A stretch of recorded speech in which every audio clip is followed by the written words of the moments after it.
ओम शांति। सबसे पहले अपना ध्यान चारों तरफ से हटाएं, मन को शांति से एकाग्र करें।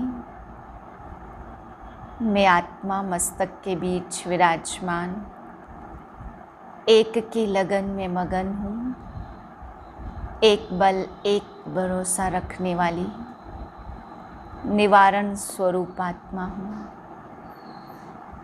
मैं आत्मा एक की लगन में खोई हुई हूँ।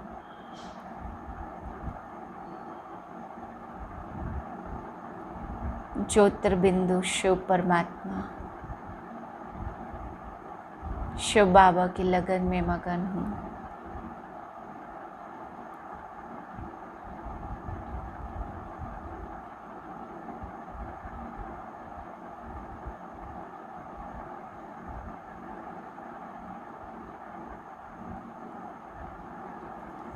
इस स्थिति में आज के महावाक्य सुनती हूँ। 30/4/2021 के महावाक्य हैं। आज बाबा हम बच्चों को समझा रहे हैं कि बाप का ऑक्यूपेशन है एक देवी देवता धर्म की स्थापना करना। बाबा कहते हैं इस ऑक्यूपेशन को कोई भी जानता ही नहीं है। फिर बाबा आज हम बच्चों को समझा रहे हैं कि तुम बच्चों को श्रीमत मिलती है, एक श्रेष्ठ ते श्रेष्ठ मत मिलती है भगवान की, क्योंकि सबसे ऊंचते ऊंच भगवान है और श्रीमत माना ऊंच बनाने वाली मत। तो बाप कहते बच्चे बाप आकर के तुम्हें श्रीमत देते हैं। फिर बाबा ने आज समझाया है कि क्राइस्ट को क्रॉस पे चढ़ाया कहते हैं। तो बाबा कहते बच्चे पवित्र सोल परमधाम से आती है, तो लॉ नहीं कहता कि पवित्र सोल को कोई दुख या कष्ट होंगे। वह सोल जिस तन में आती है उस आत्मा को ये कष्ट भोगने पड़ते, क्योंकि उनके कुछ विकर्म होते हैं। बाकी बाबा कहते पवित्र सोल कभी भी दुख नहीं भोग सकती। फिर बाबा ने आज समझाया कि द्वापर युग से तुम बच्चे मेरी भक्ति करते हो। बाबा कहते सबसे पहले भक्ति शुरू कौन करता है?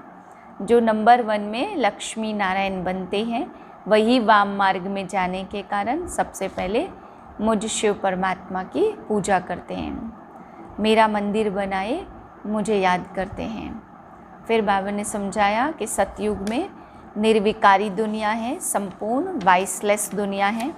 वहाँ कोई भी बाबा कहते विकार तो हो न सके। वहाँ बाबा ने कहा राजा रानी भी ऐसे परफेक्ट होंगे जिन्हें किसी से भी राय लेने की दरकार नहीं होगी, क्योंकि खुद में ही इतने बुद्धिमान होंगे। यहाँ तो बाबा कहते राय लेकर काम करते हैं, लेकिन वहाँ कोई भी राय लेकर के कुछ काम नहीं होगा। फिर बाबा समझा रहे हैं कि इस कलयुग में गर्भ जेल में मनुष्य सजाएं भोगते हैं। सतयुग में तो गर्भ महल होता, वहाँ तो गर्भ जेल होती नहीं है। बाबा कहते यहाँ गर्भ जेल में त्राही त्राही करते हैं, कहते हैं अब फिर नहीं करेंगे, लेकिन ये पाप की दुनिया है तो बाहर निकलने से फिर पाप करने लगते हैं। मीठे बच्चे तुम बाप द्वारा सम्मुख पढ़ रहे हो। तुम्हें सतयुगी बादशाही का लायक बनने के लिए पावन जरूर बनना है। प्रश्न है बाप के किस ऑक्यूपेशन को तुम बच्चे ही जानते हो? उत्तर है तुम जानते हो हमारा बाप बाप भी है, टीचर भी है और सतगुरु भी है। बाप कल्प के संगम युग पर आते हैं, पुरानी को नया बनाने, एक आदि सनातन धर्म की स्थापना करने। बाप अभी हम बच्चों को मनुष्य से देवता बनने के लिए पढ़ा रहे हैं। यह ऑक्यूपेशन हम बच्चों के सिवाय और कोई भी नहीं जानता। गीत है भोलेनाथ से निराला और कोई नहीं। ओम शांति। ओम शांति का अर्थ तो बच्चों को बार बार समझाया है। ओम माना मैं आत्मा हूँ और यह मेरा शरीर है। शरीर भी कह सकता कि मेरी यह आत्मा है। जैसे शिव बाबा कहते हैं तुम मेरे हो, बच्चे कहते हैं बाबा आप हमारे हो, वैसे आत्मा भी कहती है मेरा शरीर, और शरीर कहेगा मेरी आत्मा। आत्मा जानती है मैं अविनाशी हूँ। आत्मा बिगर शरीर कुछ कर न सके। शरीर तो है, कहते हैं मेरी आत्मा को तकलीफ नहीं देना, मेरी आत्मा पापात्मा है व मेरी आत्मा पुण्यात्मा है। तुम जानते हो मेरी आत्मा सतयुग में पुण्यात्मा थी। आत्मा खुद भी कहेगी मैं सतयुग में सतो प्रधान अथवा सच्चा सोना थी। सोना है नहीं, यह एक मिसाल दिया जाता। हमारी आत्मा पवित्र थी, गोल्डन एजेड थी। अभी तो कहते हैं इम्प्योर हूँ, दुनिया वाले यह नहीं जानते। तुमको तो श्रीमत मिलती है, तुम अब जानते हो कि हमारी आत्मा सतो प्रधान थी, अब तमो प्रधान बनी है। हर एक चीज़ ऐसे होती, बाल युवा वृद्ध, हर चीज़ नए से पुरानी जरूर होती है। दुनिया वाले भी पहले गोल्डन एजेड सतो प्रधान, फिर तमो प्रधान आयरन एजेड है, तब ही दुखी है। सतो प्रधान माना सुधरी हुई और तमो प्रधान माना बिगड़ी हुई। गीत में भी कहते बिगड़ी को बनाने वाले, पुरानी दुनिया बिगड़ी हुई है, क्योंकि रावण राज्य है और सभी पतित हैं। सतयुग में सब पावन थे, उनको न्यू वाइसलेस वर्ल्ड कहा जाता। यह है ओल्ड विशस वर्ल्ड। अब कलयुग आयरन एज है, तो यह सब बातें कोई स्कूल कॉलेज में नहीं पढ़ाई जाती। भगवान आकर पढ़ाते और राजयोग सिखाते हैं। गीता में लिखा हुआ है भगवानोवाच श्रीमद् भगवत गीता। श्रीमत माना श्रेष्ठ मत, तो श्रेष्ठ ते श्रेष्ठ, ऊंच ते ऊंच भगवान है।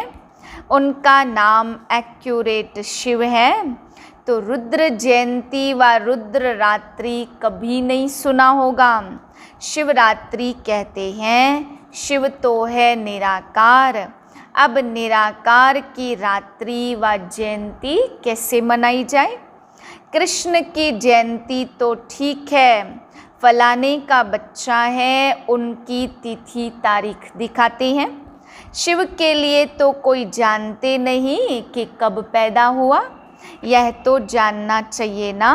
अब तुमको समझ मिली है कि श्री कृष्ण ने सतयुग आदि में कैसे जन्म लिया। तुम कहेंगे उनको तो 5000 वर्ष हुए, वह भी कहते क्राइस्ट से 3000 वर्ष पहले भारत पैराडाइज था। इस्लामियों के आगे चंद्रवंशी और उनके आगे सूर्यवंशी थे। शास्त्रों में सतयुग को लाखों वर्ष दे दिए हैं। गीता है मुख्य, तो गीता से ही देवी देवता धर्म स्थापन हुआ। वह सतयुग त्रेता तक चला, अर्थात गीता शास्त्र से आदि सनातन देवता धर्म की स्थापना परमपिता परमात्मा ने की।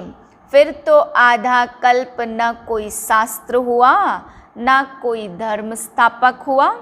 बाप ने आकर ब्राह्मणों को देवता क्षत्रिय बनाया। गोया बाप 3 धर्म स्थापन करते हैं। यह है लीप धर्म, इनकी आयु थोड़ी रहती है। तो सर्वशास्त्रमयी शिरोमणि गीता भगवान ने गाई है। तो बाप पुनर्जन्म में नहीं आते, जन्म है, परंतु बाप कहते मैं गर्भ में नहीं आता, मेरी पालना नहीं होती। सतयुग में भी जो बच्चे होते वह गर्भ महल में रहते हैं। रावण राज्य में गर्भ जेल में आना पड़ता है, पाप जेल में भोगे जाते हैं। गर्भ में अंजाम करते हम पाप नहीं करेंगे, परंतु यह है ही पापात्माओं की दुनिया। बाहर निकलने से फिर पाप करने लग पड़ते, वहाँ की वहाँ रही।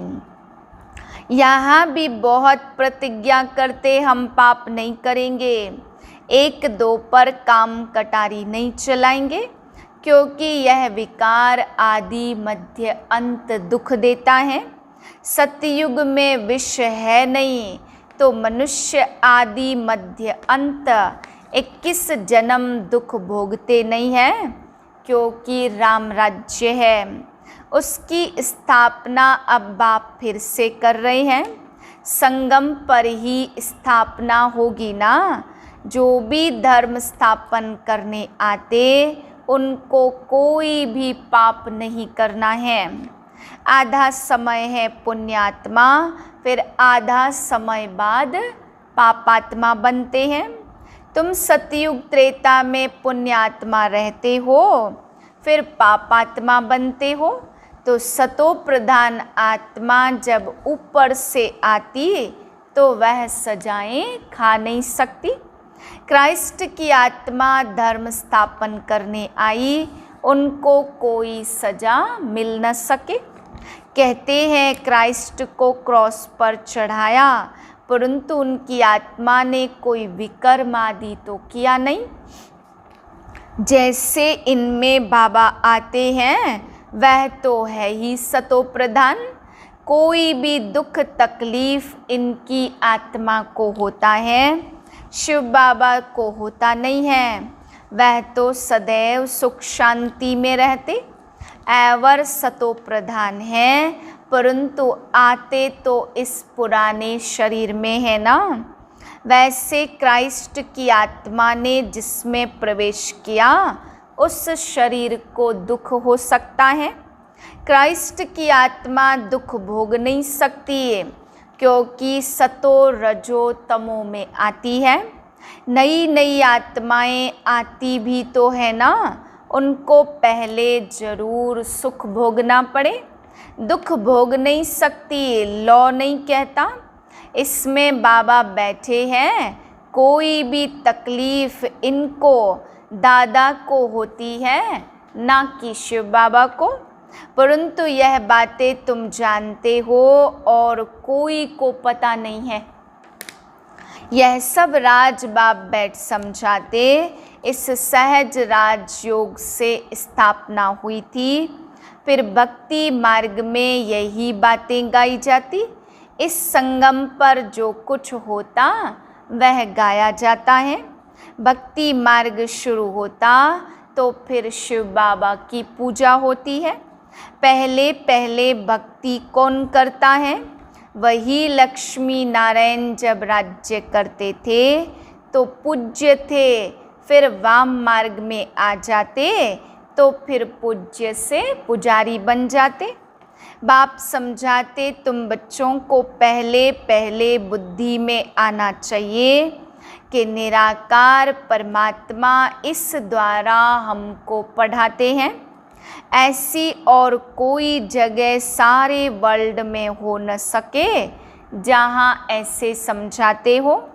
बाप ही आकर भारत को फिर से स्वर्ग का वर्षा देते हैं।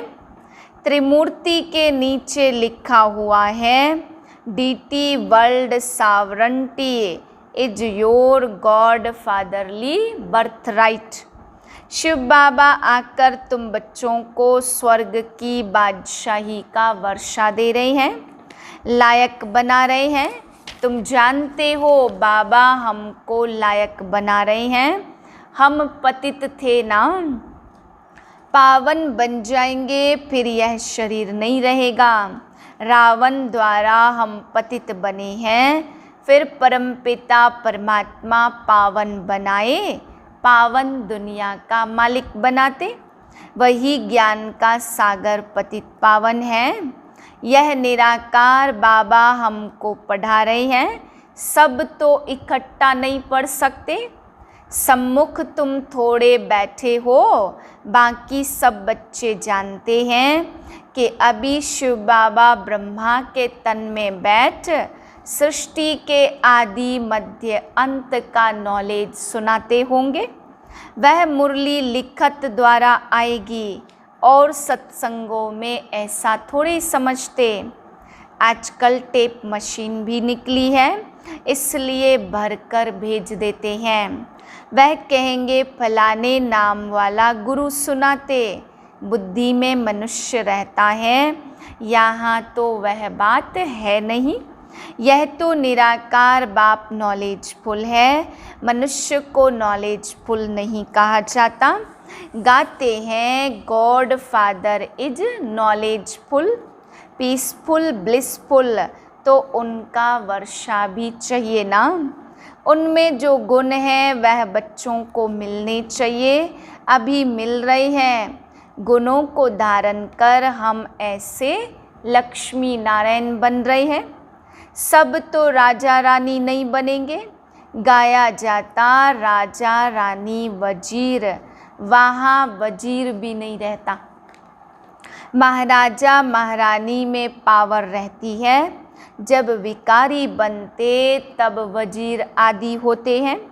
आगे मिनिस्टर आदि भी नहीं थे, वहाँ तो एक राजा रानी का राज्य चलता था। उनको वजीर की क्या दरकार, राय लेने की दरकार नहीं है, जबकि खुद मालिक है। यह है हिस्ट्री ज्योग्राफी। परंतु पहले पहले तो उठते बैठते यह बुद्धि में आना चाहिए कि हमको बाप पढ़ाते हैं, योग सिखाते हैं, याद की यात्रा पर रहना है। अभी नाटक पूरा होता है, हम बिल्कुल पतित बन गए हैं, क्योंकि विकार में जाते इसलिए पापात्मा कहा जाता। सतयुग में पापात्मा नहीं होते, वहाँ है सब पुण्यात्माएं। वह है प्रारब्ध जिसके लिए तुम अभी पुरुषार्थ कर रहे हो। तुम्हारी है याद की यात्रा, जिसको भारत का योग कहते हैं।